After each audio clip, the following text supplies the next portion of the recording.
Hi guys, my name is Alina Dominguez. I am currently a senior at UTSA, obtaining my bachelor's in communication. For my future goals, I'm hoping to move into the marketing department at USAA. I currently am an employee in their auto adjusting field, and so I have been lucky enough to be able to get to do some mentoring with the marketing department, and I hope that this spring I will be able to transition successfully over there. For my cultural introduction, I would like to tell a story about the previous employer that I worked for, which was a dentist office. So I had been working there for about 3 months, I want to say. It hadn't been too long. And whenever I had met the doctor, met the staff, I didn't have any issues or qualms going into it. However, after this issue happened, I did have a reservation about staying, but I did stay just because I needed the money, they were paying well, and they were flexible with my school schedule, so it was just what was best for me at the time.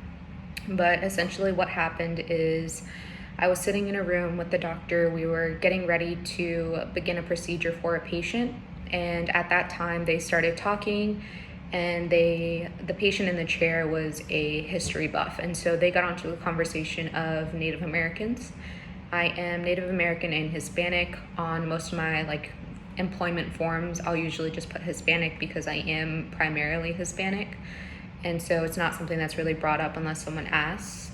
I do get a lot of questions about my ethnicity because a lot of people tend to think that I look either some sort of Asian descent or Polynesian or Hawaiian or something like that.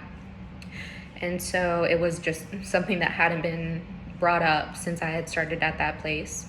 But what happened is they started saying that they were glad that things went down the way they did, essentially saying, well, I'm so glad that those Indians are out of here. Thank God for Christopher Columbus coming over, and we really showed them who belongs here. This is America. We don't need their kind around it. And just going on and on about this for about 3 to 5 minutes, I would say.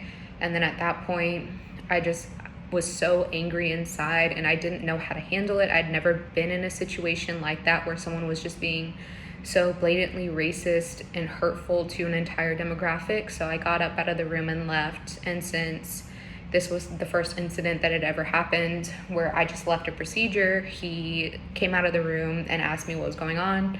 I explained to him that that was very offensive, and he said, oh, well, we weren't talking about you. And I said, well, I'm Native American, and a couple of my ancestors lived on reservations up until about 25 years ago. So I've been lucky enough to go onto a reservation and see where some of my ancestors lived, and it was a big part of who I identified with, since there weren't too many stories to be told.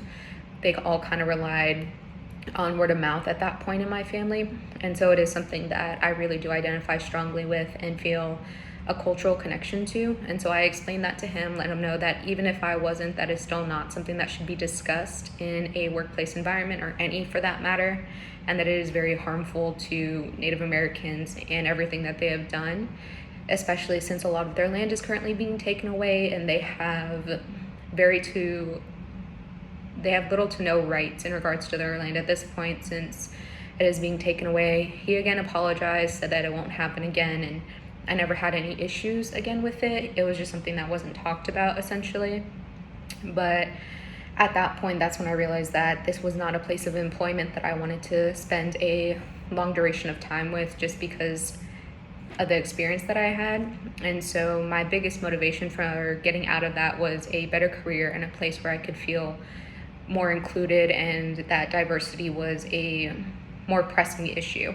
So at that point, I stayed for another year and a half, and then I was able to get a job at USAA, where diversity and inclusion is such a big part of the entire company that I had never felt so welcomed and so included in any place like that, or seen so many different types of people in positions of power. It's not just one stereotypical person in power. It is a wide variety, and they have specific programs for assisting people who are the minority group. And so that was amazing. And so that was my biggest motivation to get out.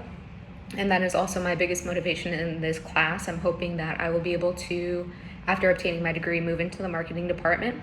My other big motivator is that my family is really excited for me to finally be graduating. I did take off, I want to say 2 to 3 years after I finished school just because I didn't know what I wanted to do. And so I'm very excited that the finish line is just a couple months away and for my entire family to see me walk the stage. I also would like to have a better work-life balance. I do have quite a bit of PTO to use, however, it's hard to get certain days off with the call center because if too many people have already requested off, then you essentially don't have a choice. So those are my motivating factors for why I want to do well in this class as well as just graduate in general. My 2 goals are going to be improving on my communication for work. I felt that I was a pretty good communicator prior to taking any classes at UTSA, but since I've started in it and since I've gone along, I do feel like my communication skills have improved tremendously, more than I ever thought was possible. So one of my goals is to continue to work on that. And then my second motivator is to better my voice. I feel that sometimes I can stay quiet in a loud room, even if I have ideas that I feel like would be beneficial to the conversation. So being able to ask questions and respond to questions via our discussion boards is very helpful, and I think will definitely provide me with that improvement on the skill. And my strategies to accomplish my goals are to not just read and kind of get through the material, but to learn and take away and use critical thinking in a way that would better improve my communication. And then the last one is to be intuitive and to ask questions rather than just sitting back and accepting things at face value. I want to be more of a why person rather than just a yes person. But I'm excited for this last semester and can't wait to work with y'all.